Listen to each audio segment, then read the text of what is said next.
Welcome to the Tech Talks Daily Podcast, where you can learn and be inspired by real-world examples of how technology is transforming businesses and reshaping industries in a language everyone can understand. Here is your host, Neil C. Hughes. Welcome back to the Tech Talks Daily Podcast, where every day I try and share very human stories of how technology works best when it brings people together. And in a digital age of polarisation and division, I think we need that more than ever. For example, the lockdowns of the last 2 years have seen adults flirt with burnout as they now find themselves permanently tethered to their office. And their children are also going through incredible stresses too, with masks in schools, socially distanced from their friends, and throw in homeschooling too. It all feels unimaginable to me as an adult for what it must be like for kids, and can only applaud them for showing so much resilience over what has been an incredibly difficult 2 years. So in a world where people of all ages are feeling the stress, I invited Liam Joe Blackwood from Stressbox back onto the podcast because I last spoke to him way back in 2016 when, let's face it, the world was a very different place. So what changes has he seen? How has he seen technology contribute to stress but also relieve it?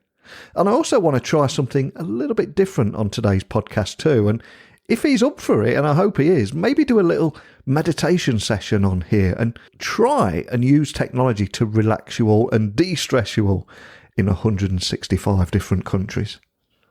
How does that sound? Well, buckle up and hold on tight as I beam your ears all the way to Birmingham here in the UK, where we can find out more. So a massive warm welcome back to the show, Liam. A few years have passed since we last spoke, so can you remind the listeners with a little about who you are and what you do? Yes, sure. Well, it's a pleasure to be back. I'm a meditation coach. I run a company called Stressbox, which is a service for preventing stress with boxing, meditation, music that puts it all together. And I've been working on Stressbox for a while now. 2014 is when I launched the service and created it and went into like a real creative incubator. And from there, it's just took me on a fantastic journey working with all sorts of people, all ages, different businesses. It took me to different places around the world. And yeah, it's been an absolute remarkable journey. And we first spoke, of course, in December 2016. And let's face it, the world was a very different place then. But can you share your origin story, where your passion for technology came from and what put you on this path you're on today? And share the story behind Stressbox for anyone that missed that first conversation. Yeah, well, Stressbox was launched in 2014 on the back of my own stress at a job that I adored. It was just getting taken over and it was just not in a nice, pleasant way. And it's just now I know a little bit more about how spirituality works in general and moments in your life occur. They call it in yoga divine time. I look back and I wasn't to know that I was only there at the beginning of the journey. I had just finished my body pump course and I was loving life on the stage as a fitness body pump coach. But what I was noticing as a coach was that we weren't really teaching about the breath sequences and when to breathe. And during my moment of stress at my job, I dived into meditation, and it was the simplicity of the two of meditation being still, calm, and reconnecting with your breath. And then obviously the complex is body pump. If you don't know what body pump is, it's a barbell on your back. You're choreographing fitness to music, doing squats and all sorts of different exercises in front of people and guiding them. So it was the two that were, one was yang, and they both merged together. And I'd created Stressbox, where I kind of put down the barbell and picked up boxing gloves because of the sport aspect of boxing, and put it into a class. And it was just a remarkable response instantly back in 2014 in the community. I launched it in Birmingham, Bourneville. And from there, it just took me into the fitness industry, competing with different classes. And it just grew from there. The popular response was really good from the general public community. It started actually attracting a lot of people in the public services, such as the police, teachers, nurses, And that's where it actually got pulled out of the gym and into businesses. And I started working with teams, working in the compounds, in the police stations, in the sports halls, in schools. As it goes, the research side of it was just fascinating for me, because I was like, yeah, this is where I can grow the business. But the reasons why they couldn't, it didn't stay in the police or in schools for teachers is because they didn't have the time, the schedules are too rigid, and that's what their stress was. So it was quite fascinating. And it was actually just after we spoke on the podcast, weeks after that, I had a really remarkable point in my career where at that point it was just Stressbox for adults. Yeah. And I was in Germany 2017 at the beginning, and I just had a meeting with a founder of a business, which was like a boutique fitness business. And they offered me a couple of classes on the timetable. So I was over the moon. I was thinking of moving to Germany, Berlin, but I'd already previously booked in a class for children in a school, which would have been the first class for children. And I just knew that there was this divine moment where I could go one way with adults and go in the fitness side, or I could go the other way and go and work with children, teach children about stress management. And I went with the children route. And ever since that very first class, it just ran away with schools, and Stressbox is now in schools, on curriculums. I've worked with so many different schools and helped thousands of children. And I didn't see that come in. I didn't plan for that. It just happened. Yeah, it was quite an interesting point in my career.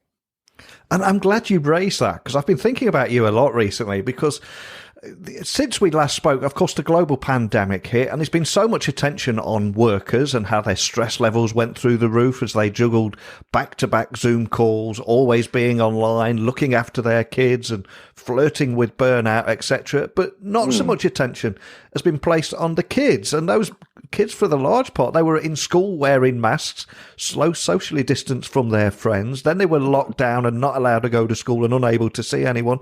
So can you tell me a little bit more about what you're seeing and the level of child stress over the lockdowns? Yeah, like good points, because it's a lot. Children, they will.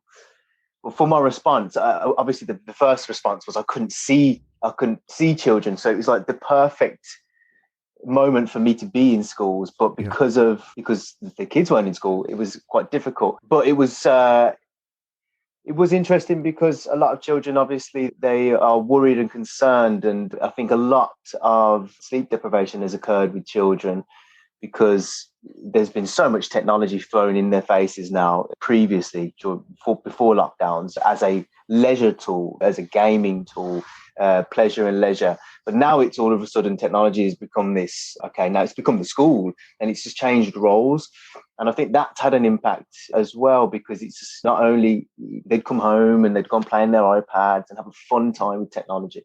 Now it's like it became the school and the leisure all in one. So the time over the screen has really expanded. The relationship with children in technology has evolved, and therefore it's caused a lot of children to become sleep deprived. And I think that's a really big thing. I think that's just something from my own experience, where I have these conversations with children in schools, and from meditation, as meditation causes a little bit of tiredness during the activity.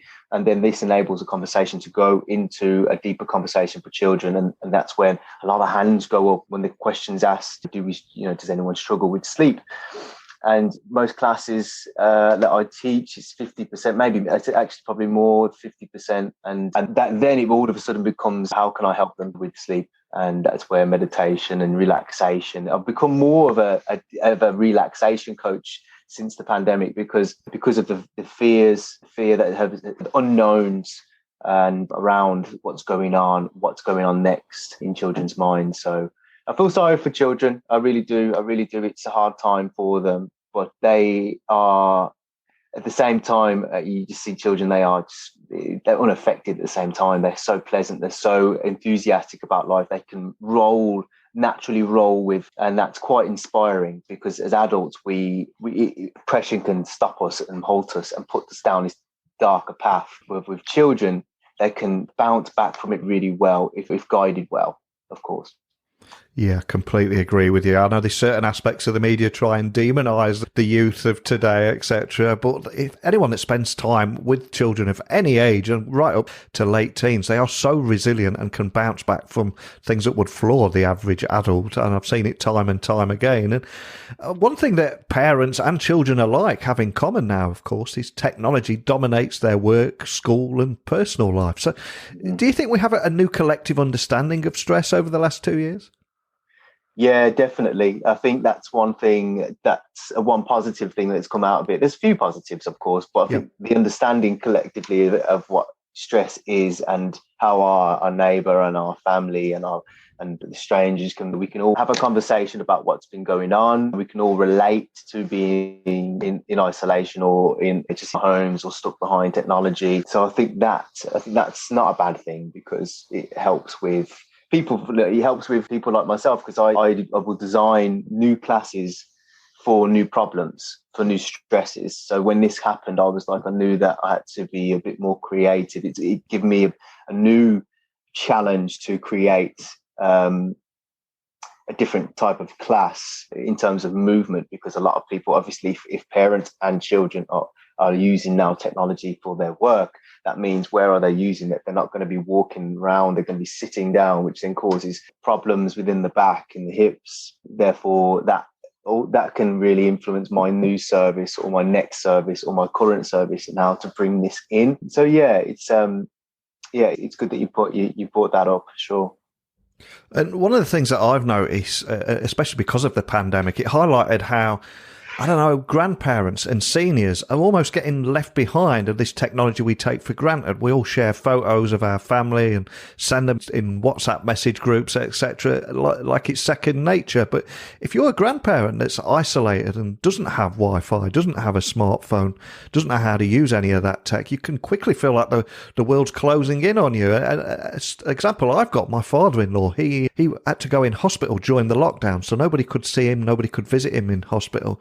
But thankfully, doing what I do here, I've got a bit of a relationship with a company called GrandPad, and they've created this nice and easy to use tablet where they can just call anyone they want and have a video call with someone, and we can send photos to it and they can see photos. And it's almost like, for the most part, seniors are locked out of that world. So that's a great example of what GrandPad are doing to solve that very real problem. But if we zoom out a little bit, do you think technology is adding or removing our stress, or is it a bit of both? Yeah, it's a very broad question, isn't it? I think from my experience, positively, I think it's been great as an entrepreneur. It can be quite an isolated journey with, if you don't have a team around you at the beginning. And I think with that phase where you have access to YouTube of inspirational people who've been there and done that, whatever artist that is, whether that is your favorite sportsman, your favorite business person, or your favorite philosopher, you can really dive into any one of those and they can inspire you and relate that to your journey. And I think that's, for technology, it's completely fast forwarded my motivation, my inspiration, and seeking that via YouTube, for example, and podcasts like yourself, bringing people closer together, bringing conversations together from all around the world where everyone can relate. I think that's one of the huge, wonderful powers of technology. And then obviously you have the negative is the addiction side. Most apps that we love are designed to be quite addictive. There's no doubt about that. There's the superficial side where, we can be really judgmental in terms of what we see out there. This person's doing this and that and this and that. And then having that self-judgment, falling back into yourself or your relationship, for example, when it's keeping up with people, there's that side of things. So it's a really tough question to answer, because there's amazing positives, but then there are really bad negatives. And I think that's where we have to just, as people, we have to just being aware of that. I think, and that's why this is, again, hopefully this moment could be a nice positive for someone, and that awareness that we can be addicted, we can have self-judgments. Let's not have that. Let's just be aware of that and then manage it. And then also just manage your social medias better. I think that's helped me in the past, where I made it more positive. People that I want to see or things that I want to see. If you want to change your diet, follow a bunch of great things that are going to help influence this if you do spend a lot of time on the internet. But I think technology is also waking up to screen time and the problems of that as well. So it's just been thrown on us over the last 20 years, hasn't it? And it's just, there's constant, look at Grad and Pad, like you just said, it's a reaction, isn't it, of a problem. And that's where technology can come in and alter things. Yeah, it's a long question, isn't it? What would you say is positive or negative? As you said, it's a very broad question and it covers so much. There is good and bad to everything. I think that kind of, if another thing that's really raised over the last 2 years is polarization and division, and everything seems to be a binary choice now. You're either vax or anti-vax. You're either left or right. And is tech good? Is tech bad? And I think for just about everything, it all sits in that middle space, but nobody's allowed to talk about that middle space. Nobody's got curious mind. Nobody asks questions. It's either, are you for or are you against? And for me, I think there's good and bad in everything. I'm fighting here not to burst into a Paul McCartney, Michael Jackson song there, but there's good and bad in everything. Yeah, it's so true. I think that's why, for me, it's like one of the answers, I think, to that, because you're spot on, you're absolutely spot on. I think when you look into nature, it's not just summer and winter. There is a middle. There's autumn and spring that blend it in, and I think when us people are, I think that's a sign. I think also the fact that it is this type of this way or that way. I think that is a sign of also the problems of the world, where people aren't diving into nature enough and spending true time out in nature, not just to walk the dog, just for yourself, for your own clarity. And I think that's where we become more like nature. And I think that's where it's just a sign that we're not, and we need to be a little bit more like nature, where we use spring and autumn to blend in between the summer and the winter. Whereas it's very, like as you mentioned, it's very black and white. It's very this way or that way. Yeah.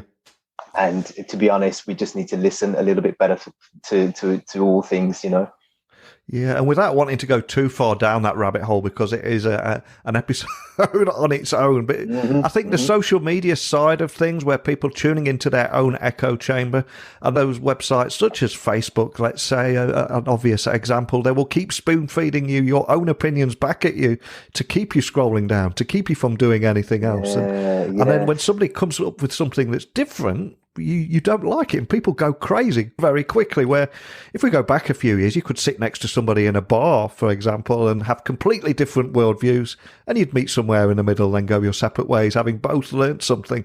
But if you just sit entrenched, addicted to a screen that's giving you your own opinions and thoughts back to you, and anything you dislike is removed and you're not allowed to see it, I don't know. It's a very rocky road to go down. I think we're seeing some of the effects of it, but again, it is a very big, deep rabbit hole, isn't it, that one? Absolutely. And you've really described it like really poetically there. Yeah, it does. You're right. It does absolutely bounce back, and that's one of the big negatives, isn't it, of the last year?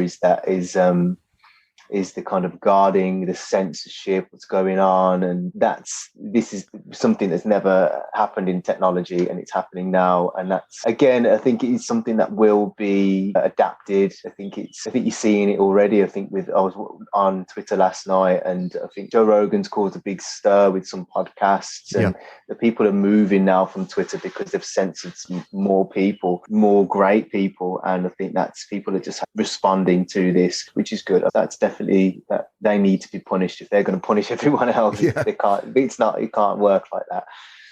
Yeah, no, completely agree with you. It doesn't matter which side of the fence you're on. I always say, just have a curious mind, ask questions rather than just soak up whatever anybody's telling you. But I do say that technology works best when it brings people together, and that's something that you're doing here. And we will have people listening all around the world, and I want to try a bit of an experiment here, like we tried last time, and try to bring to life exactly what you do at Stressbox. So if you're up for it, would you be up for maybe trying to help people meditate listening to this podcast right now? Is that something you could do? Yes, absolutely. It'd be my pleasure. Cool. Okay. Well, I'll hand over the mic to you and do your thing, as they say. Okay. So I'm going to do I think obviously there's a lot of people listening to this podcast who very much tech lovers. So I want to create a meditation that's really specific to you and the listeners. And it's going to be devoted to stillness and being completely still in your body. And the reason for this is to control your impulses, because that's what technology can do. It can really control it for you. And a lot of meditation is all about the breath and focusing on the breath. But this one, I want it to be about your body and feeling your body, and in trying not to respond to any impulses. So what I would like you to do to begin this meditation is just to begin with your feet planted to the floor, your knees bent. You should be sitting upright as well in a nice chair pose. Lean back on your chair if you're in a chair, and let your elbows rest if you're in an armchair as well. And we're going to stay with the feet. All I want you to do is just push your toes into the floor, into your trainer, into your slipper, whatever you are wearing, and just lean into that a little bit, just so you're anchored in, and it's a little bit of a dominance pose, just to show your body that you are in control from the feet down. And then I want you just to release the tension from the feet. Take a deep breath in and out.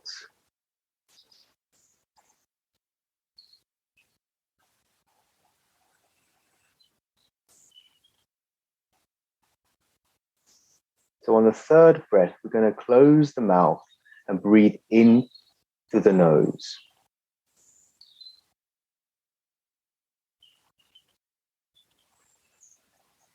And out through the nose.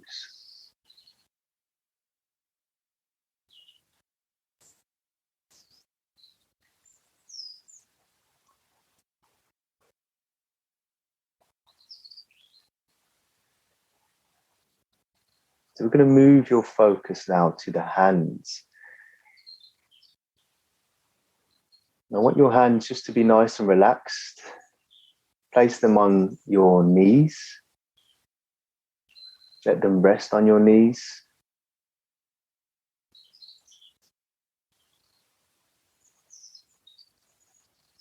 And enjoy the stillness that's occurring in the body. From the muscles in the hands, muscles in the feet.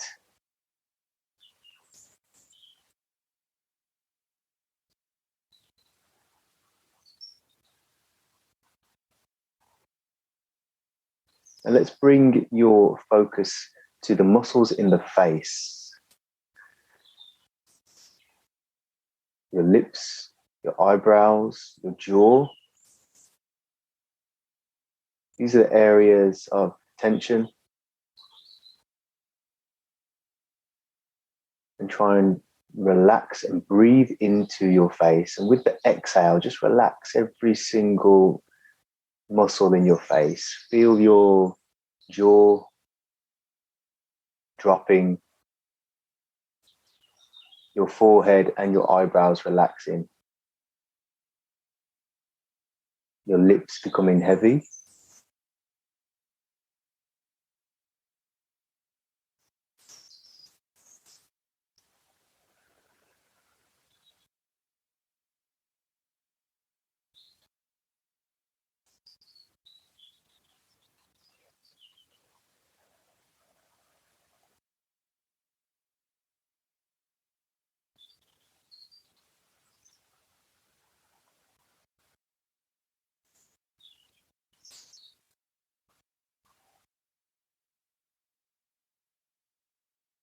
And now that we've relaxed the feet, the hands, and the face, we should be able to breathe in a little bit deeper.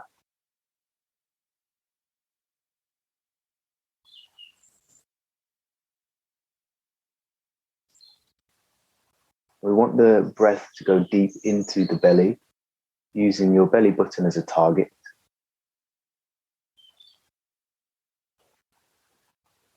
I want you to notice any sensations in the body. You might have some tingling sensations in the hands or in the toes.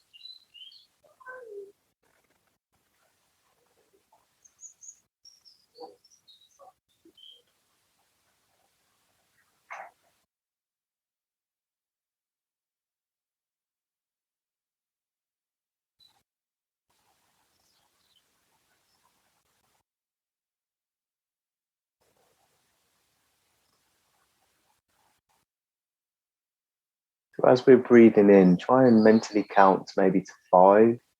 And then with your breath leaving the body, you want that to be a little bit longer. And this is where your composure lives, your calmness lives in the exhale. And take your time and really nurture that exhale leaving the body. So breathing in for 1, 2, 3, 4, 5. Pause for a moment and let go. For a little bit longer, try and judge that without counting, just so that you can really be a bit more present with the exhale. Breathing in, letting go.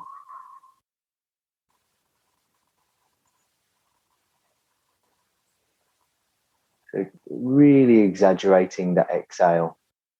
You might go more than 7 seconds, you might go to 8 seconds. And the longer that goes, the more theatrical you are, the more focus and control you have over that exhale, you will find yourself becoming more composed in the moment.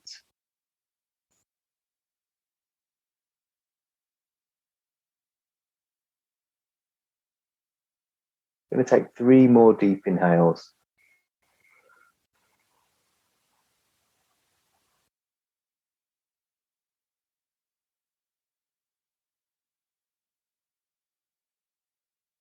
Final breath, breathing in.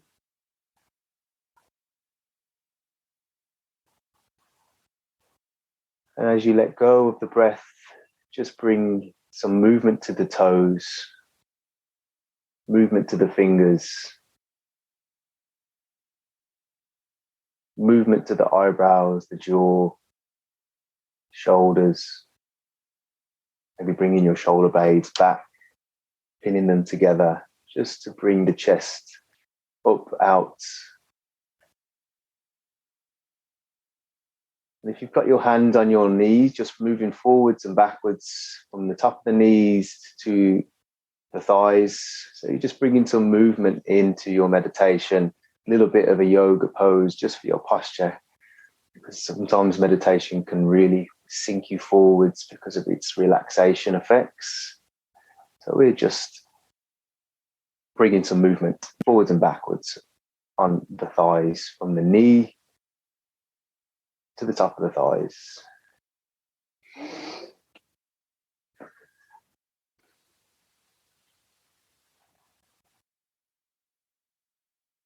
Okay, and once you're ready, bring your eyes nice and wide and bring some movements again just to the shoulders, up and down, rolling back, eyes open. And hopefully you're feeling calm, composed, and a little bit more attentive than you were a moment ago. Wow, that was absolutely amazing. And for me, what really stood out there was a few moments ago, we were talking about the importance of getting back to nature. And when I was sat there going along with you in complete silence, I don't know if this was intentional on your part or not, if you've got a window open, but I could hear birds singing. And as you were talking, my mind is zoning in to those birds singing and things that we don't actually listen or hear usually because we're that busy or caught up in the world of being busy. Is that right? Yeah, absolutely.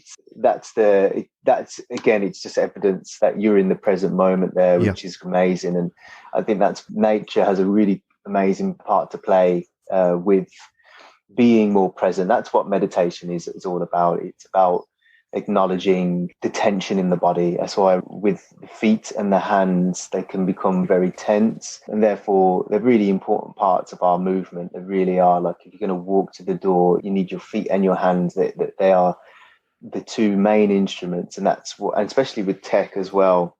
For people that are here, your hands are very much in control of your tech, aren't they? So to bring relaxation to them and bring more of a present situation to them is really important. And then you've got the audio, as you mentioned, the birds. Nature is always in the present moment. And, you know, as we've touched on, what causes a lot of stress and disarray can be too much thinking in the past or too much thinking in the future.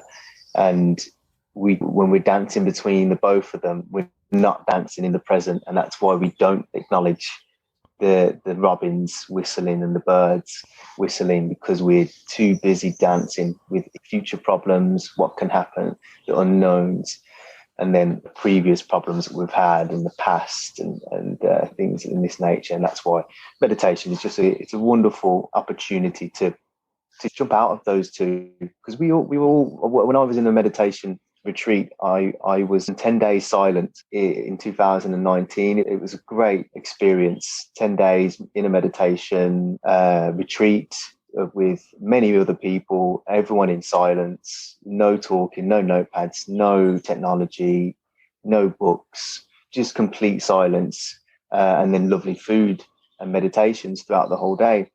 And I went in there after a very positive meeting, and for the first 3 days I was just in a meditation state of visualizations and thoughts and optimistic positive ideas, and I just had to wake myself out of that and realize that's still future thinking. It might be positive and that's all good, but I wasn't being present. And luckily enough, I had another 7 days to practice my meditations and come out of those ideas and the positives of what could happen. So that's just an example of, even for myself, I'm always learning. The world's always evolving, and there's always challenges, good and bad, in the future and then in the past as well. So it's important to make it a daily habit, because it really helps with decision making immensely, and your memory too. The amount of times that I've had meditations and you realize, oh, that's where I put things, or I've seen other people do it. I had one with a school teacher, and she come out and she had solved the problem during the meditation, and she was just so happy. And that's the great thing about it. Things will come to you as well, especially when you're switched on to those nice audios that occur. Wow, it's incredible. How challenging was that to stay or remain completely silent for 10 days? Because it's something that I would imagine that nobody's actually, or very few people have actually tried. And I would imagine it's a lot harder than you might think. Yeah, it was. Yeah, a lot of people did. You do have an opportunity to leave because it's tough.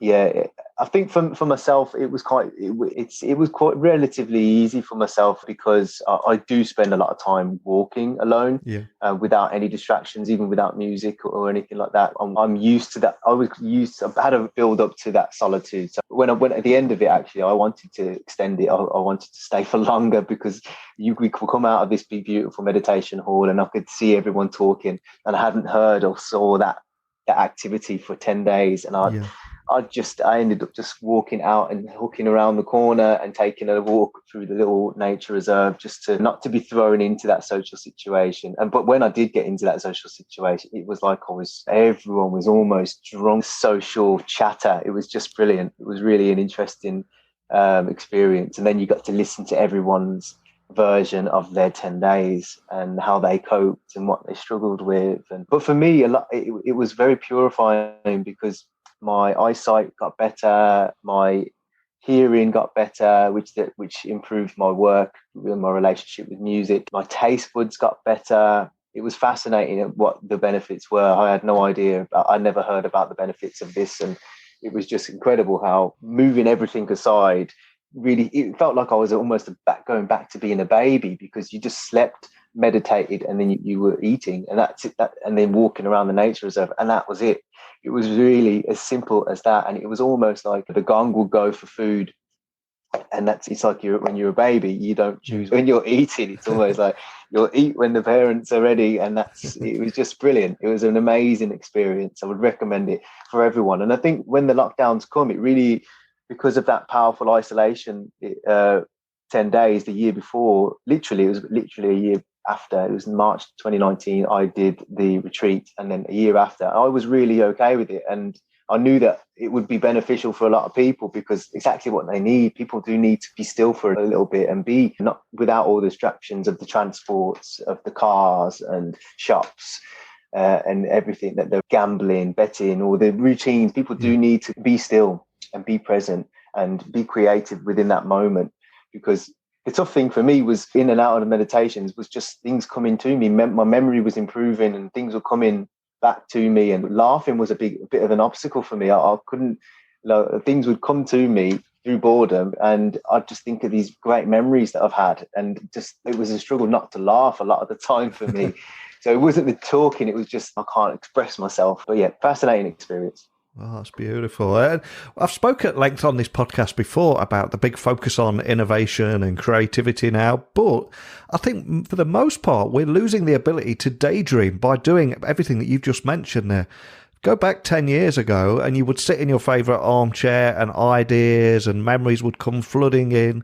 You could be sat on a train on a 3-hour journey and your mind will wander, and again, great ideas will pop into your head. But now nobody does that. Within 2 to 3 minutes, they're reaching for their phone and scrolling again. And I would challenge anyone listening to try and just sit in one place for an hour and say and do nothing and not look at a phone and just let the mind wander.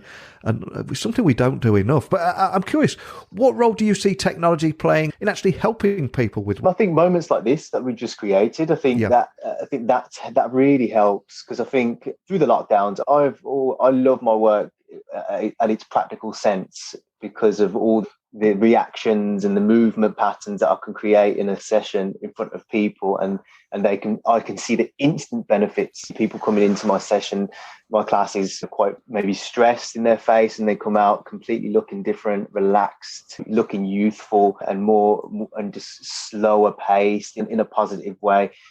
And with technology now, and with the challenges of the lockdowns and stuff, we obviously had to go more on Zoom. And that kind of, it allows more people, really, to be honest, doesn't it? Because I think if I don't have a gigantic hall to coach people in, I'm limited. And it allows more people to get involved in your words and your ideas. And I think that's what, I think for me this year, it's something that I'm really going to dive into actually more. So I'm really going to push this side of, and really, I've consumed so much of good technology. I've consumed so much of good podcasts, good interviews, heroes online, inspiring me. And I think for me personally, I want to contribute now and give back and showcase my work more online and try and have that positive impact as technology is given to me. So yeah, I think there's a lot of room for wellness. I feel lots of people have loved the Zoom workouts from their own home, because I think especially with meditation and yoga, they are very intimate, especially for men. I'm actually working with footballers at the moment to try and bring in my holistic side into football, because I think to bring footballers to a yoga studio, it's tough. It's a real change of scenery from the training facility. And then after that training facility, a lot of teams go to the pub, for example, or have a nice social.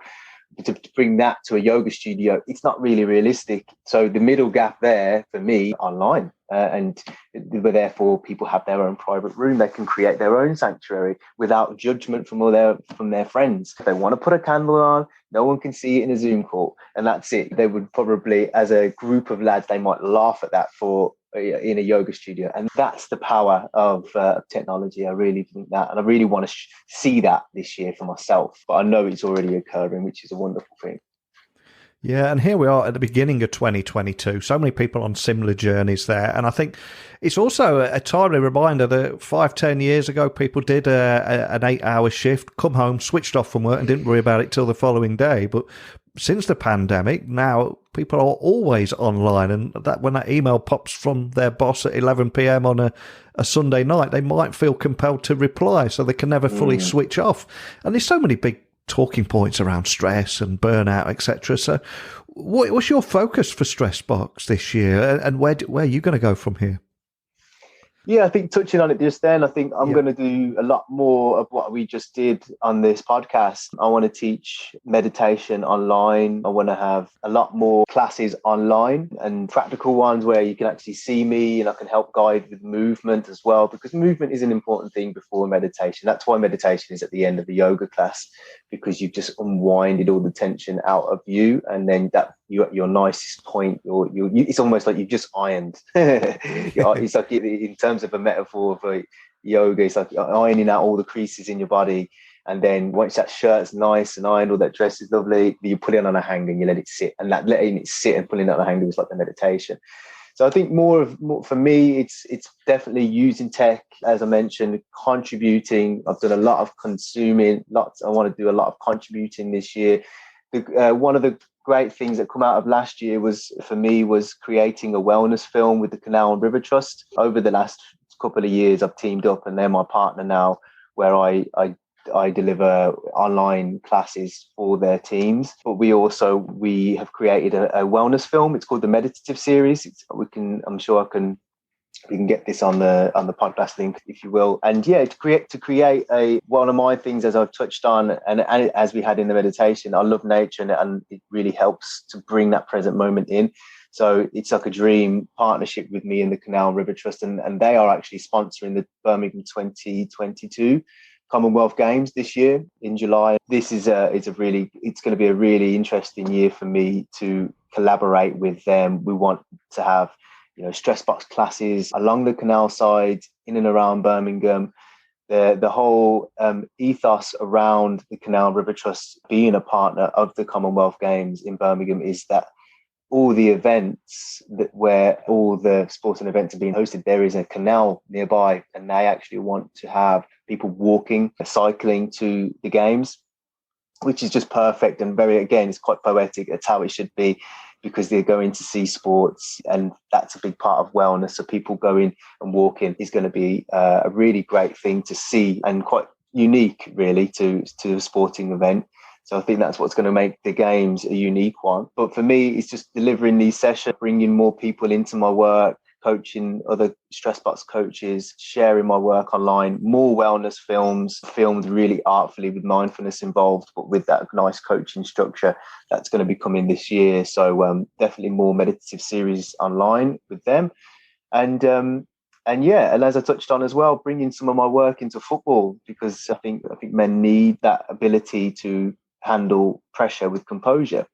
So it's something that's not really taught enough of, but it's getting there. I think there's a lot of yoga coming into rugby at the moment, which is positive, but my love is football. Yeah, I think more of this from my personal journey this year.